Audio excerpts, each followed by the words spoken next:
Hey, this is Dan Brzezowski. Welcome back to the podcast. This is your reality check. Welcome.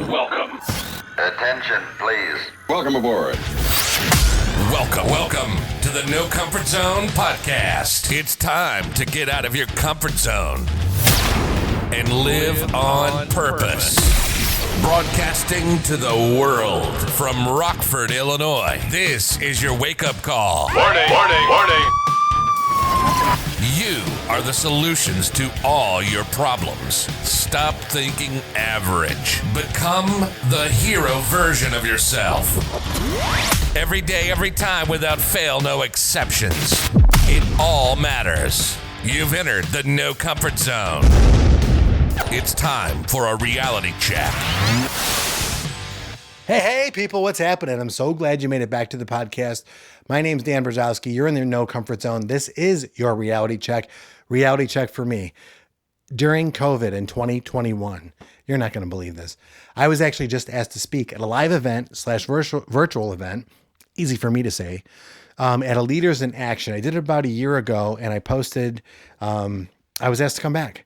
And the really cool part is they were waiting for me to say yes, and I'm grateful for that. I'm profoundly grateful at the fact that they took the time to wait for my response rather than overlooking because I didn't see the email. A couple of people approached me, Dan, are you going to do this? They hit me up on Messenger, and the fact is that I'm going to do it, and I'm going to crush it this year. The reason it being is because I've spent so much time studying and applying leadership principles. I've read a number of good books over the past few years, but over this past year on leadership. And I got to tell you, I am so honored and excited to go speak at this, and kind of let me give you an idea of what I'm going to speak about. So I'm going to practice on you if that's okay. I'm not really practicing, but it's been paramount. It's been on my mind for so long is what makes a great leader? What truly makes a great leader? And it doesn't come down to the job title. It doesn't come down to the money earned. It doesn't come down to ability. It doesn't come down to desires. It doesn't come down to any of that. Andy Frisella, First Form, 75 Day Hard. He said it the other day on his podcast, and I'm going to go with his saying on this one, and I'll put him in the comments there, and I'll give him credit for it. Andy Frisella said, what makes a great leader is the person, or what makes a leader is the person that has the highest standards in the group. Now, the person that has the highest standards, now I'm going to put my twist on it, okay? Highest standards, I totally get it, the highest standards. However, I've said this in most of the sales trainings and leadership trainings that I've done. People say that information is power, right? Information is power. Information is power. And knowledge is power. Knowledge is power. That's the big saying. Knowledge is power, right?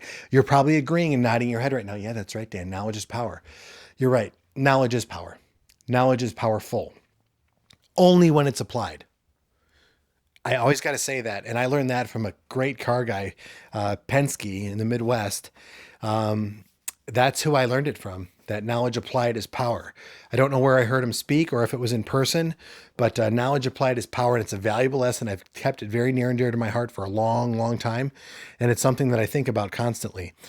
I know I'm not the smartest guy in the room.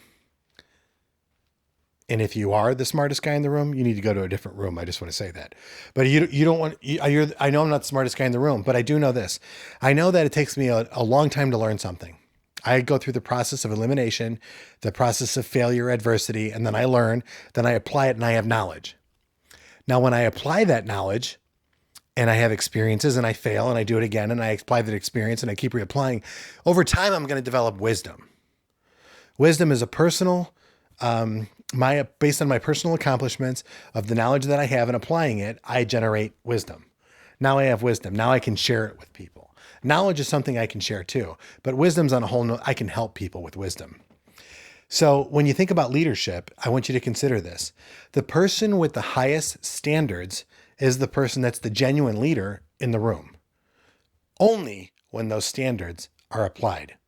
When you can convince other people that your standards are the way to go.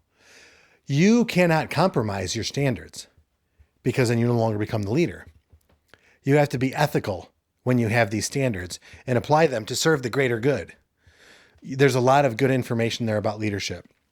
And there's a lot of great books that I've written about leadership.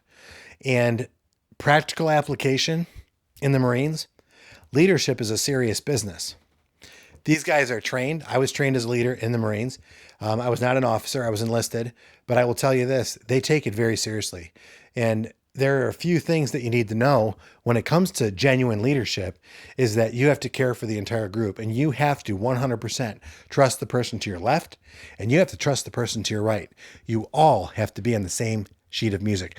As my buddy Marsh says, you all have to have the same mission. I say goals, he says mission. I think I like his way better. So I want to share this with you that you really need to identify what your goal is in your community or in your organization, in your household, whatever it is for you. If you want to be the leader, know what the goal is. Geez, you have to know what the goal is.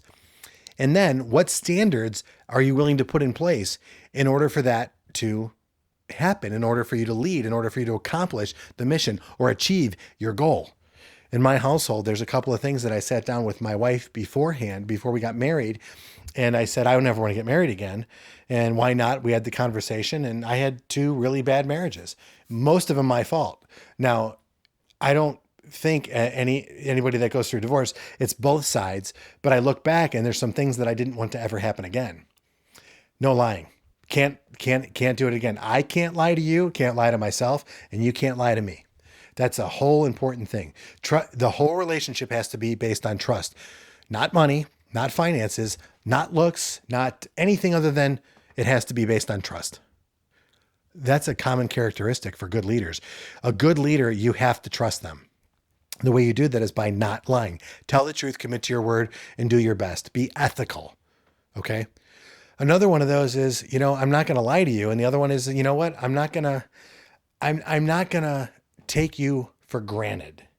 Now that's so easy to do when you have a very giving wife. My wife serves me and I serve her, but my sisters got really upset one time at her when we were at a party. My wife's Italian. She's a Sicilian and she's also Italian.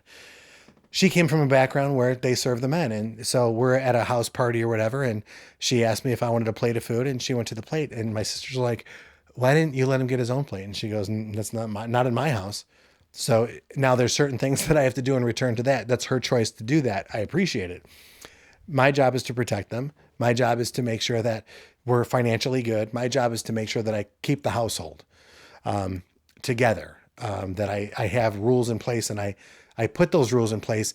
And what I'm trying to say is that I expect everybody to follow the rules because I have high standards. You see how this all kind of plays together? And we have a successful relationship and a lot of passion in our relationship. As long as those things all work together, everything's going to be great in your business. If you have standards, for example, the activities that one needs to do throughout the day, you manage those activities, you'll get the results you're looking for. You look the other way and those like, it's okay. This guy didn't do that. It's okay. Well, then you lose your leadership ability. And I've lost it many a times because I don't want to come across as too intense, over the top. Quite frankly, I shouldn't care about those feelings because I'm serving the greater good. In the end, as long as I'm a good leader and I have the high standards, the people around me will serve. They'll serve for the greater good, not for me, but they'll serve for the greater good. Get on the same sheet of music and make sure that you have high ethical standards and apply those standards and hold everybody accountable. It's so important that you hold everyone accountable. So having an opportunity to go speak at this event, and I'll tighten things up as I go, but I'm sharing this with you behind the scenes. It really comes down to that level of standard. And the No Comfort Zone Blueprint is all about your personal standards, how you start your day, the mindset that you have. You wake up in the morning and the first thing you write out is your goals in life. I want to accomplish this, this, and this. I am so happy and grateful that today and you put down in the present tense what it is. Today I authored a book. Today I invested this money. Today I invest this much money. Today I did that. Whatever it is for you, you just have to write it down I am so happy and grateful today that and you write it down. Then what are the 6 activities that you need to do in order to accomplish those goals? You don't put your head down on the pillow until you accomplish those things. It's fantastic and magical how that works. But then you take a moment, you breathe. You take a moment to listen to the morning around you. It's got secrets. It's telling you. You get prepared for your day. You Be quiet and silence. Get off your phone. Don't look at social media. Walk around your place, your residence where you are. Walk around your property. Go get living a little bit. Experience some things in life that you can start your day off. Because if you start your day off the right way, what ends up happening is you can become a better leader because you're ready for the challenges that you're going to face. Truly identify where you're at in your life every day. The reason I'm here today is because a while ago I was addicted, I was bankrupt, I was broke, and all of those things that I'm so grateful for, right?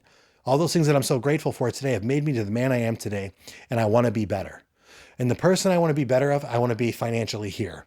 I want my family to be here. I want my kids to be here. I want to have this type of relationships. I want to be this person in the community. And I look forward to those things, but I focus on the present. I stay centered in today. I decide what actions do I need to take, those 6 things I need to do. What are the actions that I need to take today, or what actions don't I need to take today that are either going to help or hurt where I'm going to go? And then I have to take massive action. That's how you set your mindset. I'm going to challenge you today. Today when you get your mindset, when you're listening to this podcast, I really want you to put intention in there. How do you want your day to be? From the minute you wake up to the time that you finish and you put your head, how do you want that day to look? Because if you focus on setting up your ideal day and you realize that you did this with intention, what is going to happen is you will become a better person. A better person with high standards becomes a better leader. You see how this works? And people will follow an ethical leader, not by title, not by position, not by income, just because you're a good dude who has a place to go and you get everybody on the same sheet of music or the same mission. So that's where I'm at today. Here we are about 12 minutes into the podcast. I'm going to let you go at this point, but I want you to know something. Go to launchwithdan.com if you want to learn more about leadership, if you want to see how the blueprint can affect your leadership or your organization. The blueprint works amazing for organizations. That's the worst part. I don't promote that enough or talk about that. If you have an organization of people, if you own a Starbucks, if you have a plumbing company, if you deal with a bunch of factory workers, if you have a bunch of people that you work with that you want to get all on the same page, you got to contact me to get a copy of this blueprint. Let me explain to you how to use it for your people. It will change every dynamic in your business. It'll change the people's perspective of where they work and who they work for, and more importantly, who they work with. It'll change everything. And I'm super excited to offer that to you. So go to launchwithdan.com, launchwithdan.com. I don't care where you're at in the world, launchwithdan.com. Get on my calendar and I'll call you. Lastly, please go to iTunes. I am looking for ratings and reviews in 2021. I want to get a bang up. I want this podcast to blow up, and I need your help to do that. So please, if you see value in this podcast, share it with everybody that you know. Put it on Facebook. Blast it out there on the different social platforms. Please do whatever you can to help me get this out there, because I'm trying to help as many people as I can get out of their comfort zone and live on purpose. Say goodbye. Want more of the No Comfort Zone? You can follow Dan on Instagram and Twitter at NoComfortZone1. Bye. Or on the web at thenocomfortzone.com. Bye-bye. Bye-bye. Thanks for listening to the No Comfort Zone podcast. Bye-bye. Bye-bye.